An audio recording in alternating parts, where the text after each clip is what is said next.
My name is Tracy Picard, and I'm so excited to be able to introduce Brandon Nightingale. So he's our speaker for today, and his bio is very impressive, if I may say so. Historian, archivist, and Ph.D. student in history at Howard University, where he also serves as senior project manager for the Black Press Archives Digitization project at the Moorland-Spingarn Research Center. Brandon has earned his bachelor's degree in history and a master's degree in public history from the University of Central Florida. Went on to complete a master's degree in library and information science from Florida State University. He previously served as university archivist at Bethune-Cookman University, where he worked to preserve and interpret the history of one of the nation's most storied HBCUs. In addition to his academic and archival leadership, Brandon has spent the last 7 years conducting genealogical research, helping friends and families connect with their ancestors and loved ones. His doctoral research at Howard explores the history of Black archives and the press across the African diaspora. Brandon is also an active participant in professional conferences, public history initiatives, bridging scholarship, archival practice, and community dialogue. I am so happy that he is here with us today. And I'm also so happy that you are all here joining us. And I want you to help me welcome Brandon to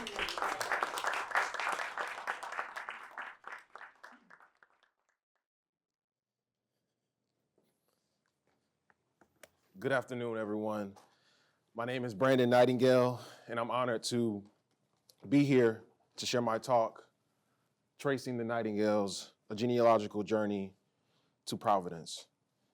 The purpose of today's presentation is to explore how my family story, the Nightingales, connects the histories of Providence, the Atlantic slave economy, and the Black communities that later formed on Cumberland Island, Georgia. This journey and presentation have been guided by the voices and memories of my ancestors, whose footsteps I strive to follow as I uncover and honor their stories. It is especially meaningful. Let me get my clicker here.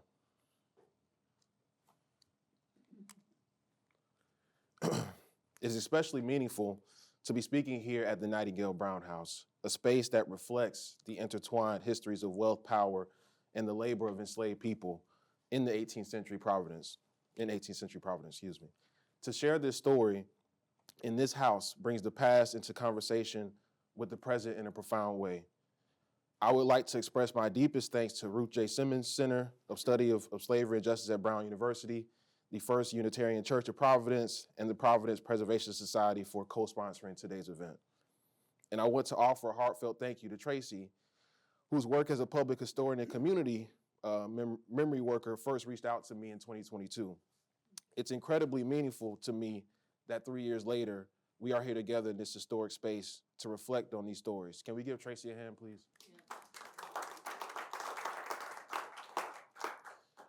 On a personal note, I actually applied to Brown University in 2021 with the vision that this very history would become the foundation of my dissertation research. I wasn't accepted at the time, but as the saying goes, when one door closes, another one opens. Howard University took a chance on me, and the rest is history, as they say. To be here today, sharing this research in the very house that inspired so much of this journey feels like a remarkable full circle moment. Since we're gathered here in the Nightingale-Brown House, it's important to recognize the history of this space. The house was built in 1792 for Joseph Nightingale, a wealthy Providence merchant whose business dealings, including at least 2 slaving voyages, helped finance its construction. Enslaved people lived and labored in this household, both on Water Street and here on Benefit Street. The current name of the house reflects the later ownership by the Brown family, whose own wealth was deeply tied to the transatlantic slave trade. In 2018, the Nicholas John Brown Center commissioned a report by Joanne Pope Mellish and released the brochure, Slave Labor and the Making of the Nightingale-Brown House, which documented these histories and encouraged public acknowledgement of them. And I have a copy of the brochure over there on the table if you want to take a look. Speaking here today connects my own journey of uncovering the Nightingale family ties to slavery with the very walls built on the labor and suffering of enslaved people. To understand my family story, we start here in Providence with Joseph Nightingale, the wealthy merchant who built this house, or had the house built for him in 1792. The Nightingale and Clark firm was a prominent slave trading partnership based in Providence, Rhode Island during the late 18th century.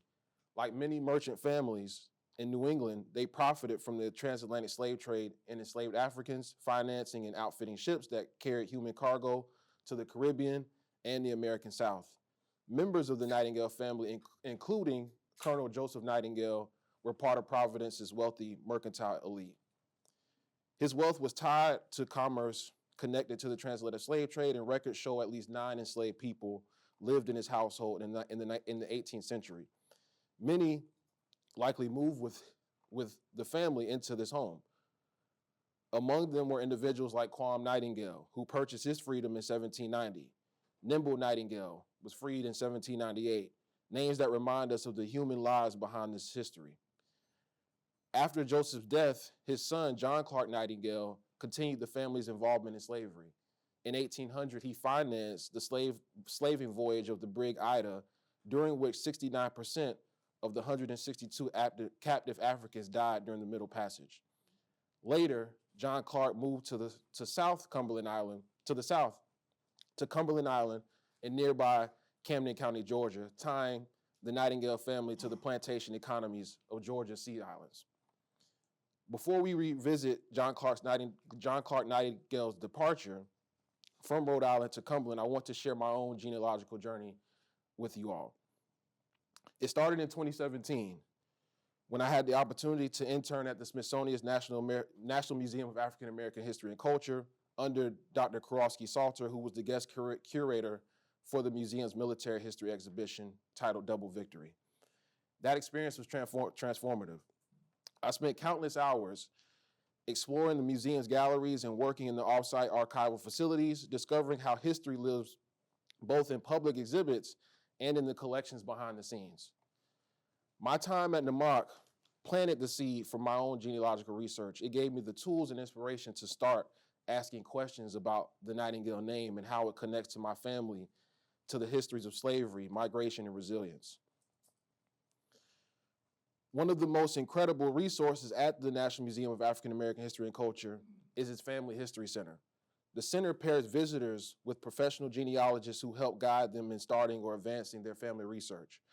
One of the main tools they use is FamilySearch.org, which is free to use and provides access to millions of historical records.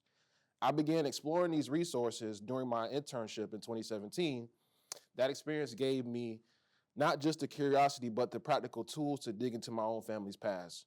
And the first breakthrough I had was finding this document that you see here, the World War II draft registration card for my grandfather, Oliver Lewis Nightingale. Even though my grandfather did not serve in the war, the fact that he still filled out this registration card makes it an important piece of history. Some of the details, as you can see here, his birth date, June 15th, 1912. His birthplace, Kingsland, Camden County, Georgia. It has his employers, the Seaboard. He was a longshoreman in St. Mary's. And the person he listed as knowing his whereabouts was his mother, Henrietta Baker. But the most powerful part for me was his own signature at the bottom of the card. That moment, seeing his handwriting transformed my understanding of my family history.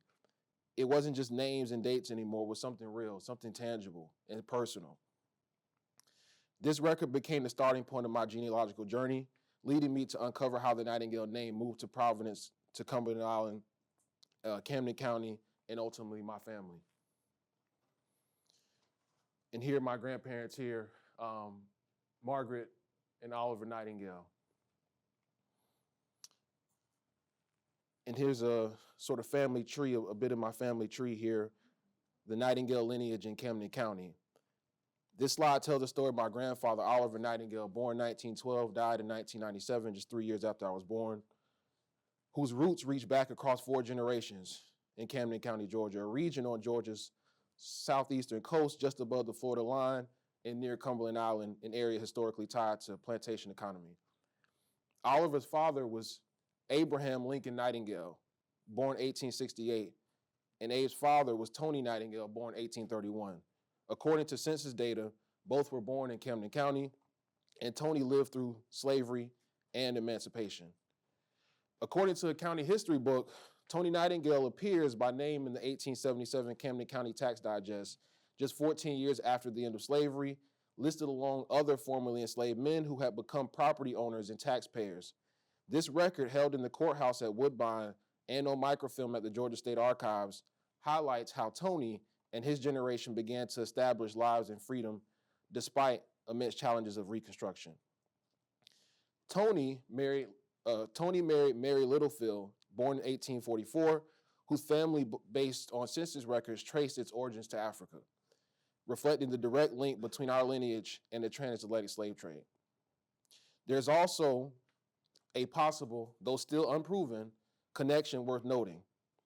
In the early 1800s, John Clark Nightingale, a descendant of the prominent Rhode Island Nightingale family, moved to South Georgia and acquired plantations near Cumberland Island. We know from Rhode Island's history that many of its merchants and planters were involved in slavery. While I have not yet confirmed it through archival evidence, it is plausible that John Clark Nightingale brought enslaved people with him from Rhode Island to Camden County. This might explain why there's so little documentation on Tony Nightingale's parents in the Georgia records. The family's presence there could predate local record keeping, originating instead in the Rhode Island slave trade. Through these connections, Tony to Abe to Oliver to my father, we can see how my family's history intertwines with the larger story of slavery, migration, and resilience in the Georgia Lowcountry. This image here, or two images of Nathaniel Greene, one of George Washington's most trusted generals during the Revolutionary War. You can see the title of the slide there, A Different Start to America's Story. After the war, Greene moved and became a plantation owner on Cumberland Island, the same region where my father's side of the family has its roots. That shift from a revolutionary leader for independence to a participant in the plantation economy reflects the deep contradictions at the heart of the nation's founding. Every day on my way to work in Washington, D.C., I pass the equestrian statue of Nathaniel Greene in Stanton Park, near the U.S. Capitol. It's a daily reminder for me of how our public monuments often celebrate military triumphs and founding ideals while obscuring the realities of slavery that underpin the very society those figures helped to build. Seeing that statue has changed how I look at DC, a city filled with monuments, including those honoring figures like Christopher Columbus. Even the name of the capital pays tribute to Columbus, a figure tied to colonization and oppression. For me, these daily reminders reveal a different founding narrative of America, one that just isn't about liberty and independence, but also about slavery, displacement, the survival of those whose stories were left out of the monuments. By connecting Greene's move to Cumberland Island with my own family's roots in nearby Camden County, I see how my family's story intersects with this broader, more complicated history of America's beginnings. This is Catherine Littlefield Greene, the wife of Nathaniel Greene. After Nathaniel's death in 1786, Catherine Greene inherited his lands on Cumberland Island, becoming a significant landholder in her own right. Her stewardship of the estate is an important part of how the plantation economy continued to grow in the region. Catherine is also remembered for her connection to Eli Whitney, who visited her estate in 1790s. Historians often note that she offered support and encouragement to Whitney as he developed the cotton gin, a device that revolutionized cotton production and tragically deepened the South's reliance on enslaved labor.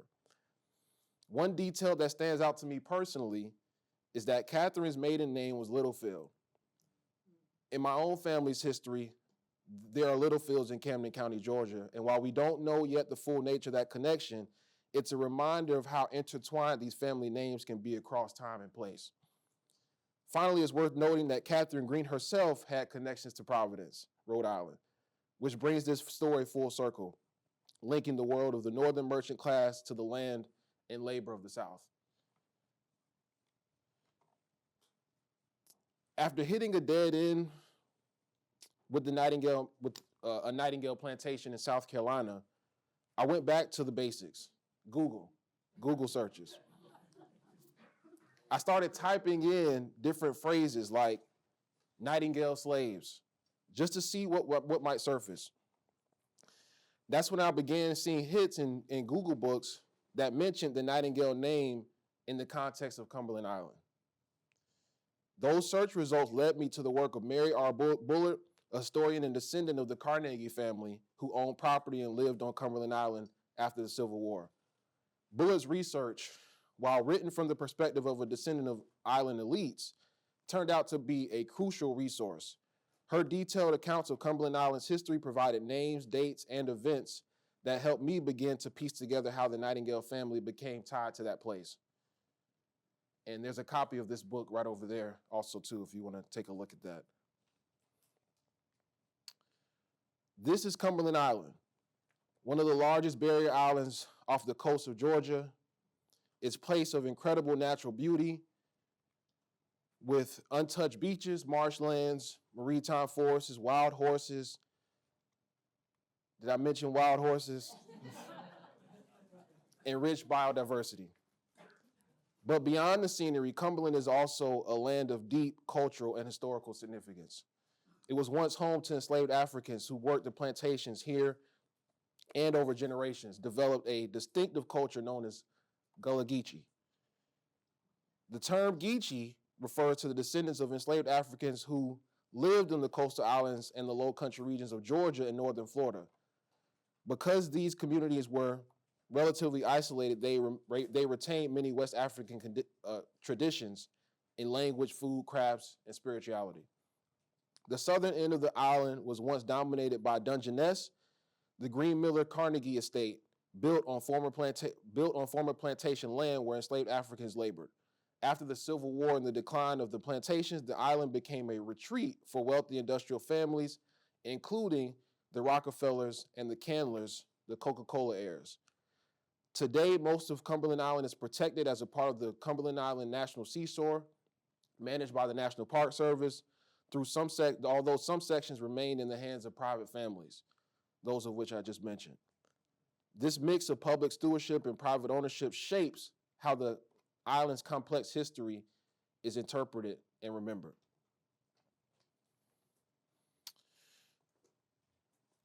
This is an excerpt from Mary Bullard's book. 1795, just to give a little breakdown, Martha Washington Green marries John Clark Nightingale of Rhode Island. He brought the Nightingale name with him to Georgia. Green estate divisions and wills transferred land and enslaved people to the Nightingales. And then you have Phineas Nightingale, who later inherited Dungeness and Oakland plantations, along with the enslaved people who worked them. By inheriting both land and enslaved labor, the Nightingales became major plantation owners on Cumberland Island.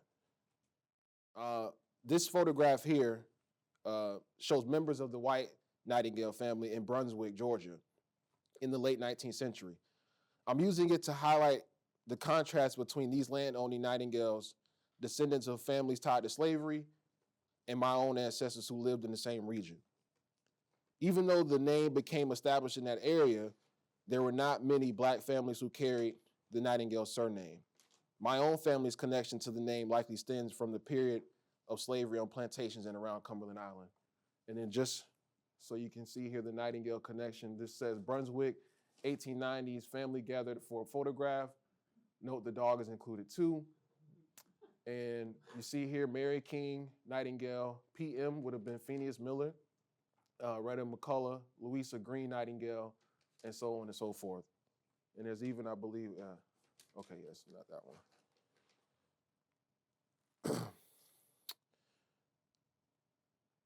In 2017, around Christmas, after years of, or not really years, after months of researching Nightingale's family history, I decided to take my father to Cumberland Island.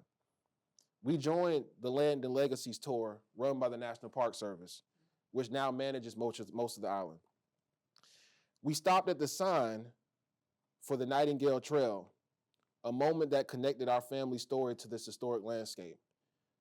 The Nightingale Trail is 0.8 mile U-shaped path through the island's maritime forest, lined with dense saw palmettos and shaded by mature live oaks draped in Spanish moss and muscadine vines.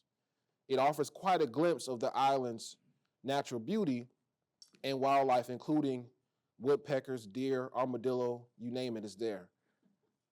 This was also a pathway to, and I found this out through archival records, the Nightingale Beach, as they referred to in some maps that we uncovered in the archive.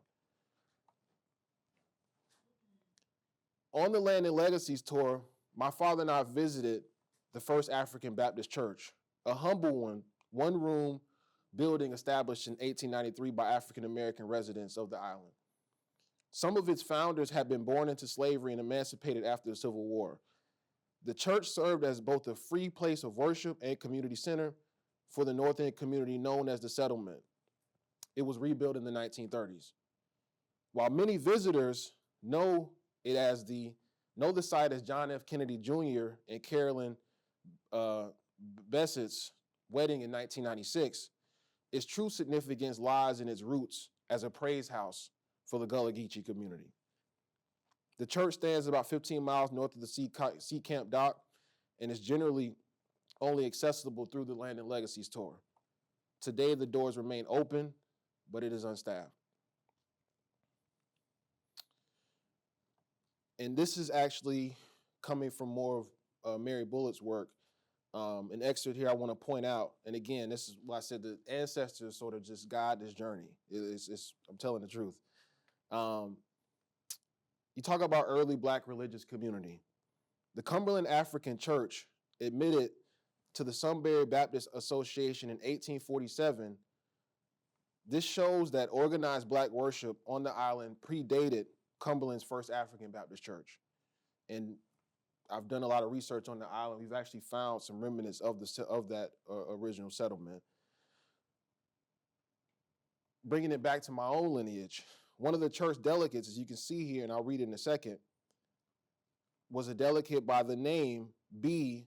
Nightingale, the same surname I carry today, connecting my own family story to the early Black religious presence.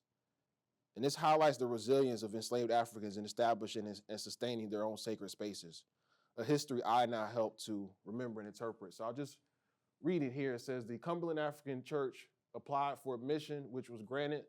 One of its longtime delegates was a Black man named B. Nightingale, elsewhere an unusual surname, but uncommon to Cumberland Island. And we believe through some research that name was Butler Nightingale.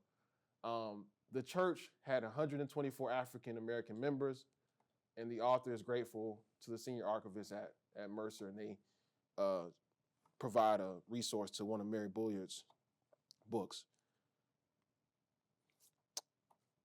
Beulah Alberti, a keeper of faith and community, is how I like to put it. She was a descendant of enslaved Africans, granddaughter of Primus and Amanda Mitchell, who were enslaved on Cumberland Island and later became founding trustees of the First African Baptist Church that I just showed you a picture of. She served as the clerk of the First African Baptist Church, helping to keep the congregation active and organized after Reconstruction. Her well-used Bible, now displayed at the Cumberland Island National Seashore Museum in St. Mary's, Georgia, symbolizes her lifelong devotion. And she continues her family's legacy in the settlement, the historic Black community on the island's north end, preserving faith, culture, and continuity for future generations. And most importantly, her life embodies how African-American women sustained religious and communal life on Cumberland Island and shaped the island's post-emancipation stories. High Point Cemetery, I want to point out, located on the north end of the Cumberland Island, it is the largest burial ground and contains many unmarked graves, reflecting the long presence of enslaved and free Black communities in the region. Many of the African-American graves at High Point Cemetery are traditionally marked with conch shells, a practice with African and Gullah Geechee roots, symbolizing the soul's journey back across the water. And this is another image here from High Point. This is Primus Mitchell, I mentioned earlier. The Green Miller Cemetery. So the ending piece of the Land and Legacy tour, one of the last parts is here. Dungeness, once a grand estate built on former plantation land and later transformed into a Gilded Age Carnegie Mansion, was abandoned and ultimately destroyed by fire in 1959, leaving only its brick ruins in Cumberland Island today. Located near the ruins of the Dungeness estate, this cemetery reflects the plantation era elite who shaped Cumberland Island. It is named for Catherine Green Miller, widow of Revolutionary War hero Nathaniel Green. Henry Lighthorse Harry, a famed Revolutionary War cavalry officer and father of Robert E. Lee. He's no longer buried there, but he was at one point. He fell ill while visiting Cumberland Island and died on Dungeness. And again, he was buried there for nearly a century before his remains were moved to Georgia. And in that Nightingale family connection again, the cemetery includes Martha Green Nightingale, great-great-granddaughter of Catherine and Nathaniel Green. Her presence reflects the marriage that tied the Nightingale family to the Green lineage and to the plantation society on the island. The graves here tell the story of the 19th century life on Cumberland, planter families like the Greens, Millers, and Nightingales who relied on the labor of hundreds of enslaved people to sustain the island's cotton economy. Now, I started to take my research further. Started to tell people about it, for one.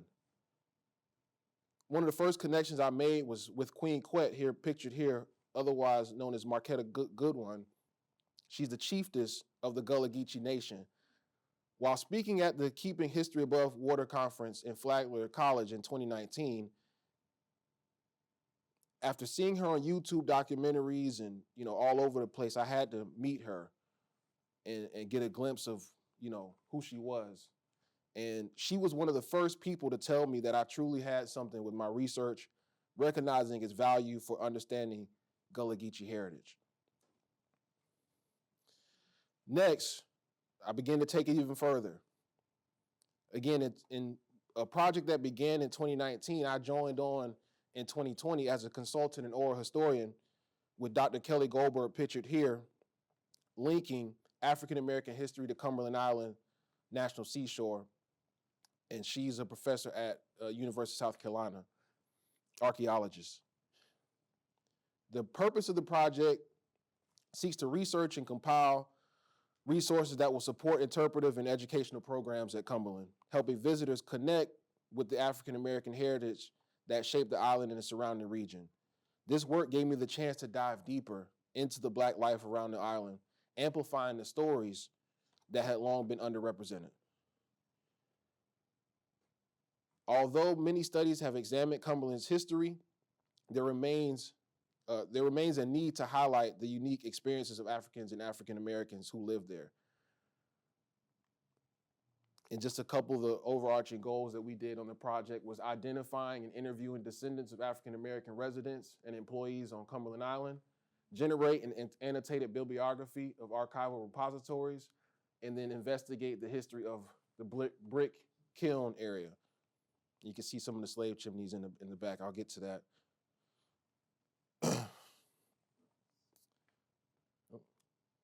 And I gotta mention this, the staff at the National Park Service, this was during COVID, and I mean, they were so helpful, showed me around, archives, everything. I mean, I can't say enough about the staff that was at the National Park Service at that time.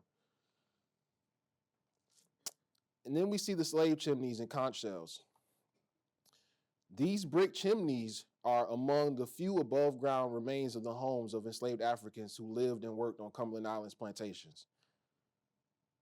The conch shells specifically, archaeologists began to discover conch shells placed on or near the chimneys. These were not random artifacts. They carry cultural and historical meaning. Conch shells are often associated with West African traditions, symbolizing communications with the ancestors, spirituality, and protection of the home. Their placement on the chimneys may reflect how enslaved people retained and adapted African cultural practices in the face of enslavement.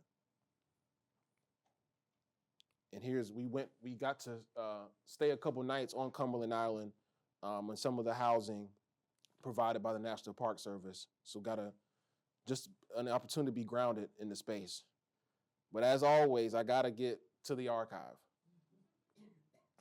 And that's where I came across an interview with my grandfather, Oliver Nightingale.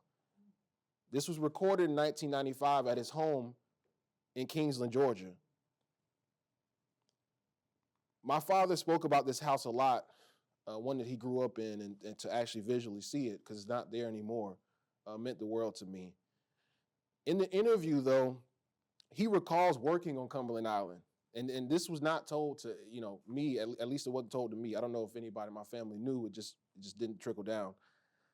In the interview, he recalls working on Cumberland Island from 1934 to 1936, hauling lumber, building fences, and building roads during general cleanup. He worked under Frank McLaren, overseer for Lucy and Morris Carnegie. He lived during the week in the large dormitories near Dungeness, Grayfield, and Plum Orchard, then rode the ferry back to St. Mary's on Saturdays. He remembers co-workers like Ressie Morris, William Fields. He remembered Beulah, who I showed earlier. Described evenings playing cards in the dormitory and visiting the carriage house. And he really showed how the community supported each other. Now, the transcriber on this interview said it was hard to understand. Now, we were able to transcribe and listen to the recording, and I understood it very well, but you can kind of hear that Gullah Geechee accent a little bit. But I was able to interpret the words, and we did a retranscription. I was able to listen to his words, to that recording while walking around the island. And a lot of those stories came to life right in front of me, talking about how he paved certain roads to be able to walk on those roads, right? Walk in the footsteps of my ancestors. And then that led us to some interviews. Got a chance to interview this lady here, Mabel Johnson, who I believe is still alive. She described the experience of taking the ferry across the water to reach the island, going to funeral services on the island. And she had a whole lot to say. I won't get into too much, but she had a whole lot to say, and she remembers the island very vividly. And then I take it even deeper.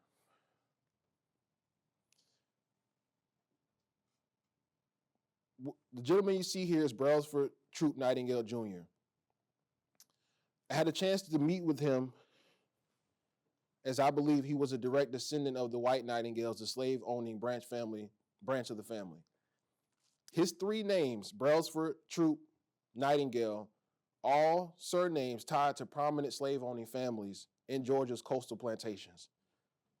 We agreed to meet at Eliza Field Plantation, a former rice plantation along Altima River, a fitting yet sobering location for this conversation. Troupe has been the only white Nightingale willing to meet with me. We exchanged books, documents, sharing our research, talking about reparations and our different legacies, our very different legacies. Troupe upholds his family's slave-owning heritage. Me, I'm the keeper of my family's legacy, descendants of the enslaved. He actually took me and my father to a nearby park, Selden Park, where my father remembered swimming and getting haircuts as a boy. We ended the visit at the city cemetery where Troupe showed us his family's Confederate area burial plots. And how do we know? Because some of them we could see marked with CSA, standing for Confederate States of America. Standing there, I felt the absence of my own ancestral burial grounds, unable to show where my enslaved forebears rest. A moment of grief and reflection. But I didn't stop. I paused, but I didn't stop. After leaving Brunswick and my encounter with Troupe Nightingale, I felt a renewed sense of anger and determination. I wanted to understand more about my family's history, especially about the generations before my grandfather. One of the first clues I uncovered was the death certificate of my grandfather's brother, Alvin Nightingale. On this document, which dates June 10th, 1939, Alvin is listed as a laborer born in February 1894 in Camden County, Georgia, the same county where my family has deep roots going back to the 19th century. What struck me the most was the line at the bottom of the certificate says, place of burial, Hosendorf Cemetery, right here. Never heard of it at that time, but this small detail connected Alvin's life and death to a much larger historical story. It led me to research the Hosendorf family, prominent landholders and enslavers in Camden County. Through that lead, I discovered records of the Burney Plantation, owned by John Lewis Lake Hosendorf and his descendants. This plantation sat along the Crooked River in Camden County, and by 1850, it was home to 39 enslaved people, and by 1860, that number had grown to 41. In the Lang archives in Camden County, I found an 1855 ledger from Burney Plantation that detailed the daily work schedule of the enslaved, the record connecting my family's history through Alvin's final resting place to the very soiled work by enslaved ancestors. And so these are the baptism records here from Hosendorf Plantation in 1871. And I'll kind of focus on the highlighted portions here. It says records from 1871 at Prince's Hosendorf Plantation in Camden County, Georgia. Shows the names of Tony and Mary Nightingale, who I showed early on the family tree. Then it has Abe Nightingale, age 3, which lines up with our research. Then there's a Laura Nightingale, age 8. And then it has some things about presence of the Nightingale family on the plantation after the Civil War. And of course, I dug deeper. And remember I said earlier that Troupe showing me his ancestors, it stuck with me. It stuck with me. And lo and behold, we did a lot of digging and, went a lot of places, but we were able to come across the Hosendorf Cemetery. Located on historic Burney Plantation, it is now a part, and still today, part of the Camden County Hunting Club, near Kinlaw Cemetery, where my grandparents are actually buried. And we spent a day walking in the footsteps of our ancestors trying to find this space, and we found it. Now, Tracy mentioned earlier, I'm over a newspaper project. My love for newspapers is just, I can't say enough, and the Black press specifically, but it's using these materials and transforming them into action is what I love the most. And so this is a newspaper clipping from the Tribune in Georgia, published in February 25th, 2000, tells a powerful story about the Hosendorf Cemetery. For decades, the cemetery, a historic burial ground, had been overgrown and neglected. Graves were hidden under the tree roots and brush. Some headstones had sunk so deep into the earth that they were nearly lost. What finally brought some change was the persistence of descendants, including my father, who after we, came across these documents, he kept calling the sheriff's office until they agreed to do something. That led to the Camden County Sheriff's Office launch a cleanup effort similar to how they did here in 2000 under the Sheriff Bill Smith. And they had inmate crews at that time and exposed long buried stones and restored the site's dignity. But it was this document that led that charge, and my father who led that charge. And they were able to clean it up. And so we were able to go in, take pictures of some of the headstones that we could still see. At this time, the property was about 75% cut. And we were able to walk through and see. And what we believe after research, over 2,000 formerly enslaved bodies on this land here. Now they didn't offer to maintain it, but at least they cleaned it up and we were able to get a lot of pictures. And this was included in our report to the National Park Service. And so many connections here. I don't have time to kind of go into it, but so many connections to the burial sites, not only to my family, but some of the surrounding families, and even down to Jacksonville. And so where did that lead me? International leads, right? I've traveled so many places and just in search of that Nightingale name. It may not be a connection, but I just love, connecting with anything with that last name. Continuous research. The research never stops for me. As a scholar, it never stops. Relationship with the National Park Service. Anytime I want to go out there to the island, they will take me out there and I'm able to kind of do, whatever research, they see fit, as long as it's sort of within the guidelines.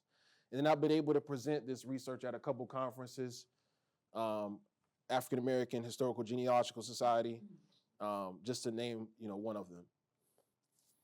And as I said earlier, even if there is no connection, there's still fascinating stories. So the woman you see there, Althea Gibson, famous notable tennis player. Through some research while I was at Bethune-Cookman, an author contacted me. She was an author trying to write a book on Althea. And she said, Nightingale, that name is familiar. What she wanted, when I was at Bethune,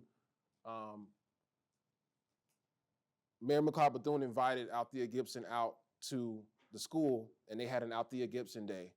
And that's in the yearbook at Bethune-Cookman. So I sent her a copy. She saw my last name and said, hey, I need to talk with you because Althea Gibson is some kind of way connected to some Black Nightingales out of New York. And so Althea actually lived with a group of Black Nightingales in New York. Through census records, I saw the address, and there's newspaper articles about how there was a woman named Gloria Nightingale who was a basketball teammate of Althea, and they went around whooping the other women in basketball. And some of the articles slated Gloria to be the next star, not knowing that it was really going to be Althea, to take off. The gentleman in the middle, now this is interesting here. Elton Nightingale, Tuskegee Airman. Now this one hits home because my parents graduated from Tuskegee University and still don't know if there's a connection. I tried, reaching out, and some, if you do this research, some folks don't want to talk about these things, but didn't get anywhere. But that one sits with me. He kind of looks like somebody that might be in my family. And then the woman to the right in the middle, Marjorie Nightingale. I met her when I moved to DC because at one point I was just searching on Facebook, Instagram, anything, Nightingale. And if I saw you were Black, I was trying to contact you because that's how passionate I was at that time. I've dialed it down now a bit, but I came across her, very lovely woman. She's a sex therapist in the DMV, and we talked about our stories, and I don't think that there's a connection, but she took me in as if I was her family, right? And so there's all these stories that the Nightingale name. I've been to the UK, found a Nightingale Square Lane and a Nightingale restaurant.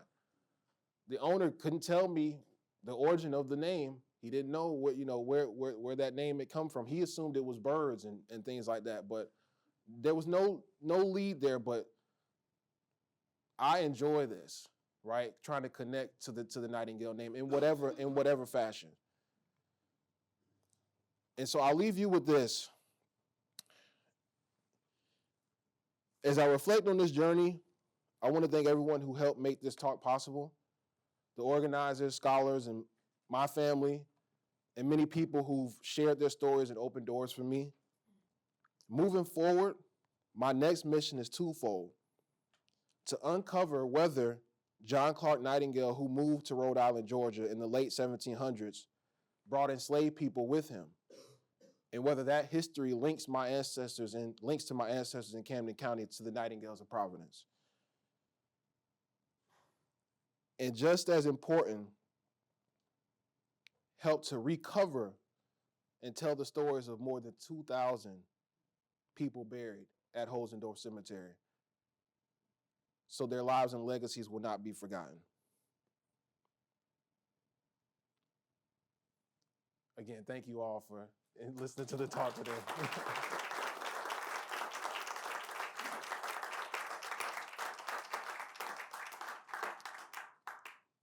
And now can we open it up for questions, or is that okay?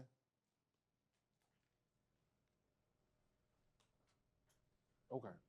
Is anybody? Yes, sir. You mentioned Catherine Littlefield, who had a connection to Providence. When I moved to Providence 60 years ago, there was a Littlefield family here, may still be here, I don't know, live on the east side. Was she related to Littlefields from Providence? So I haven't done too much digging into Katie Green. That's on my list of things to kind of tackle at some point. I have years ago someone contacted me. They were doing a story on Katie, but it was more about her connection to the cotton gin, and folks believing she had a lot more to do with the invention of the cotton gin and the financing behind it. That's all I ever got as far as that connection there. Thanks. Actually, I believe she's from Rhode Island. Okay. Right, yeah. Little from Block Island. Okay. Yes, sir. Hey, that was fascinating. Thank you so much. I have a question about like the gaps in the genealogy and how you relate to those. Because like, I think what you've done in tracing those, like when you showed the family tree, for instance. First of all, Abraham Lincoln, Nightingale's great. I know. Right. Second, you did an amazing job of like tracing those direct lines. But I'm wondering about some of the ones that you may not be able to fill, or you have a very strong inference or best guess. Like, how do you relate to those ones that you may not be able to prove, but can still go further back in this lineage? Yeah, great question. Again, you got to be kind of built for the journey, right? Because there's so many times where there was no leads, right? I mentioned it in the talk. When I first saw my grandfather's card and started doing the Google searches, I came across a Nightingale plantation in South Carolina. I thought for sure my family was, connected to that story, but it just wasn't, right? Because I think a lot of times we want to make these connections, but as a historian, I gotta have that you gotta have that documentation, right? And to bring it home, for me, it's going back and rereading, years later. On the way coming here, I was reading over just my notes, and I started to read the Camden County history book, and that's where I found my would have been great-great-great-grandfather Tony Nightingale. It's just his name was spelled Toney. And so now that changes my whole approach now and how I'm going to search for certain things. So there's still a lot of gaps, right? But I think over time, you begin to kind of live with it. And sometimes this is too heavy, When I started doing my dissertation research at Howard, I started out saying, I'm gonna do this story for my, I'm gonna do it, even though I didn't get into Brown, I'm gonna do it. And it became too heavy, and that's part of the reason when Tracy reached out to me in 2022, I wasn't in the right headspace. When I met with Troupe Nightingale, I was angry, he still hasn't returned any of our calls. And, I don't know exactly why, but there's ups and downs with this thing, is what I'm trying to say. So often for me, what connects those gaps is either getting someone else to help, right? And have a new set of eyes, a fresh perspective, and then yourself going back after years. Now I have a whole collection of Black newspapers at Howard. We're digitizing. I haven't even started searching on my family history using that archive. But at some point I will. It's just, I gotta, it's gonna take time, and I'm up for the journey. Yeah. Go ahead. Thank you so much for this talk, and also for kind of bringing your family back into this space as well. I have two questions. One is kind of on throughout the presentation, the deliberateness of naming, and so like naming as, a practice of kind of breathing life back into this space as well, and the reiteration of your family in this space, and also naming to shed light and also to like make tangible, as what you were saying. And so I'm an archaeologist, so I'm always interested in materiality and that tangibility of the seemingly intangible. And so I was just curious about kind of your practice of even creating this presentation, or the ways in which that you're like navigating writing and research. And then my second question is a bit more about the community building and like family connection that you're experiencing, and your father is seen throughout the presentation, so I'm just, and you talk about folks that might not be directly descended or related to you, but making those kind of community connections and family networks throughout this process. Yeah, you know, the first piece on the naming is so important. And I see, you know, something that's just, you know, naming your kids, and, you know, all that stuff plays such a big role, right? I'm gonna give, you know, when I first started doing this research, I started with myself. My parents are still living, so I could ask them, hey, how did I become Brandon? My brother named me. You know, there was no other, he he had a best friend at the time named Brandon.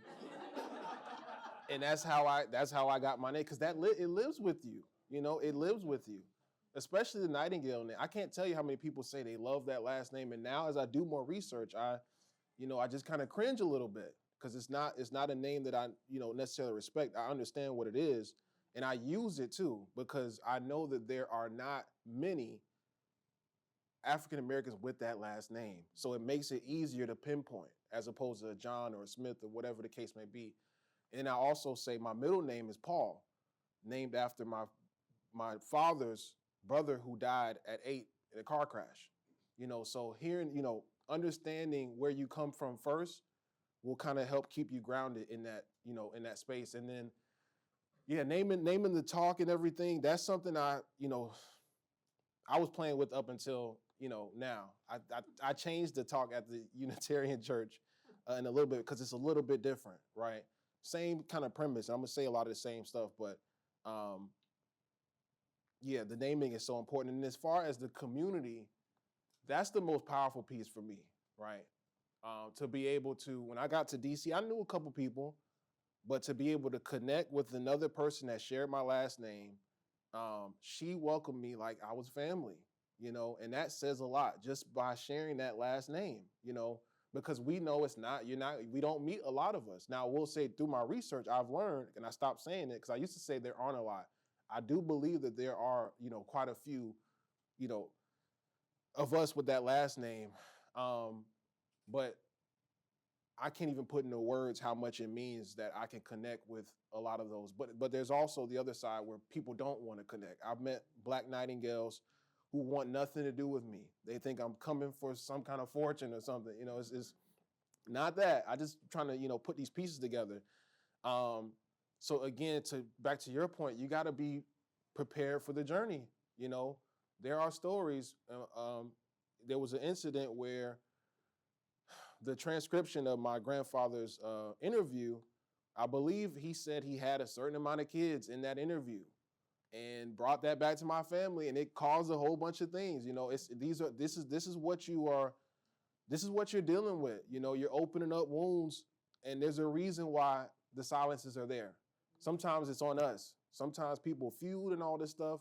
I don't really care. I'm just trying to get to the truth. You know, whether you got a beef with whoever, you know, whatever the case may be, I'm trying to connect these dots. You know, and that's what I'm most concerned with. So the family piece can be very tricky. Yeah. Yes, sir. Really appreciate your talk, Brandon, and your research. It's incredible. One of the things that I was thinking about a lot as you were sharing is just the connections or the relationship between, you know, the archives, and though they're accessible, oftentimes feel like private and hidden and collected in public memory. And so thinking about like General Green and the statue, and I'm curious, what does your work reveal to you about, is there to you a relationship between collected memories and private archives, and how does your work kind of speak to that, or what are you looking to do in terms of changing or challenging or asserting a connection between the two? Yes, no, that's a great question. I was talking with Tracy earlier about access to, you know, getting these things out. And that's part of the reason why I love what I do at Howard, right? Because I know if we don't do this digitization project where we're making these accessible online for free to the public by this time next year, in preparation for 200 years of the Black press, thousands of stories kept in the basement at Howard. Nobody has access to any of that stuff. And so accessibility, I'm always preaching accessibility in whatever ways. Now, it's a little tricky with private, materials. And I know, there's just certain things maybe folks don't want shared and all that, but I understand I have a say-so in it, being an archivist and working in libraries and staying in archival spaces, trying to make sure you get your information. A lot of times I don't even care if you didn't pay for it. Here you go, and it may be against policy, and I hope my boss isn't looking at this. But I'm very, very serious about getting the information to whoever needs it. I've made so many genealogical connections with patrons from that come to our archive looking for materials, and that is what brightens my day the most. Is because they couldn't find it or whatever the case may be, and we have the resources at Howard to get that out, right? So it's that point in where you have the capability to give that access to folks, and I recognize my role in that space. Yeah. Yes, sir. So one thing that has always been a query in my brain is why these rich white people let their former or even current enslaved folks have their name. Mm-hmm. It's like the most ridiculous thing in the world. Mm-hmm. And so that happens, and you'll have 8, 9 people with Nightingale names who may or may not be cousins. That's right. And so have you taken these people in this house, flat, Mm-hmm. and gone to the archives here yet to see who was here 10 years later?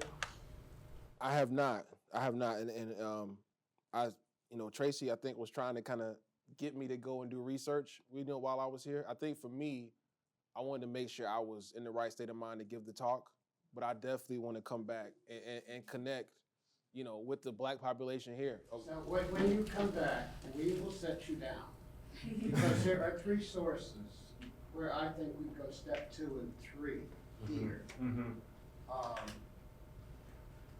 And I'll leave that part out. We talked about this last night. We're siloed here in this city, and all kinds of people should be working together. It'd be very fascinating, because I think, Tracy, agree with me. I think this is wonderful that you have step 1, and so let's go to step 2 and Right. 3. No, thank you. And part of it too is when Tracy reached out to me in 2022, I felt like I didn't have enough to present, too. It was the mental piece, but also the confidence, who's going to be interested in this stuff. And I'm so delighted to see everybody here, because that pushes me to, continue the work, right? Because it's easy to get down about this stuff. I'm looking at records of, enslaving of my family and stuff, that can be traumatic in certain ways. But what pushes me is stuff like this. Yes, So and I'm probably telling this to the audience more than you. This stuff's hidden in plain view. Mm-hmm. You go in the archives in Little Compton and your mouth falls open. Mm-hmm. And they're not hiding it on purpose. Mm-hmm. No one ever comes. Right. And then the historical societies and Brown and everybody else doesn't care until the last 20 years. Mm-hmm. So, anyway, thank you for your work. And to piggyback off of that, that's when I did the work at the Cumberland Island, taking the ferry, I was always cognizant of I'm the only Black person on the boat, going over there. Try to get my family to go out there. I don't think they understand really what is really out there.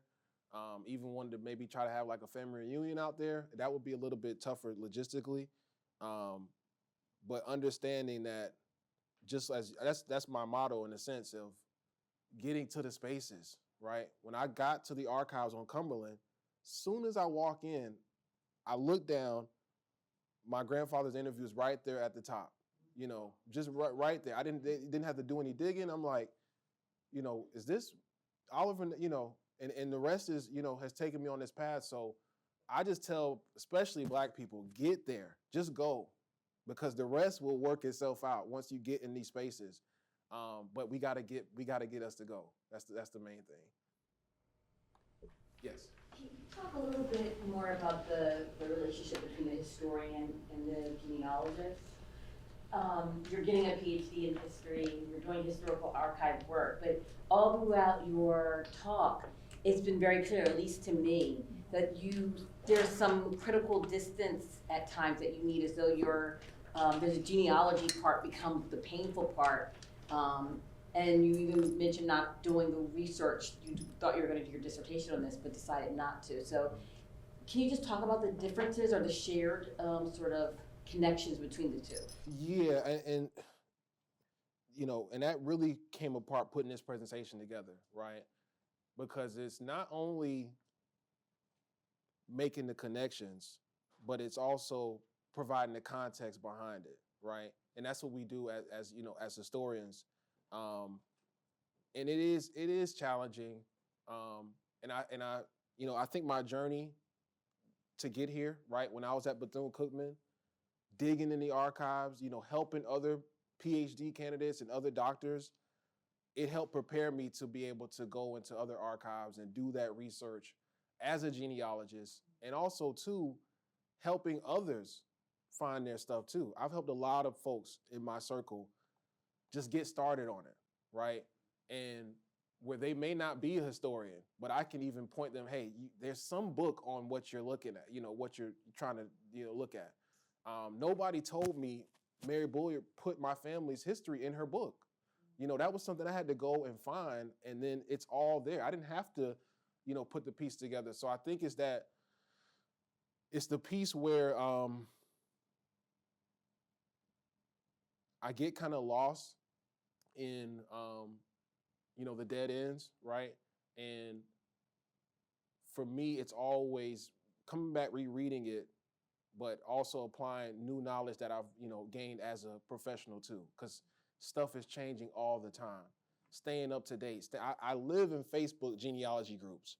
That is where a lot of my help has come from. Folks were like, they were telling me for the longest, my ancestry was connected to Bernie Plantation. I was like, I'm not seeing anything. And I'm right back at Bernie Plantation where we found Hosendorf Cemetery. So you got to get in a community of folks who are doing this to kind of lean on, in certain instances. And yeah. Mm-hmm. Anybody else? Okay. Thank you.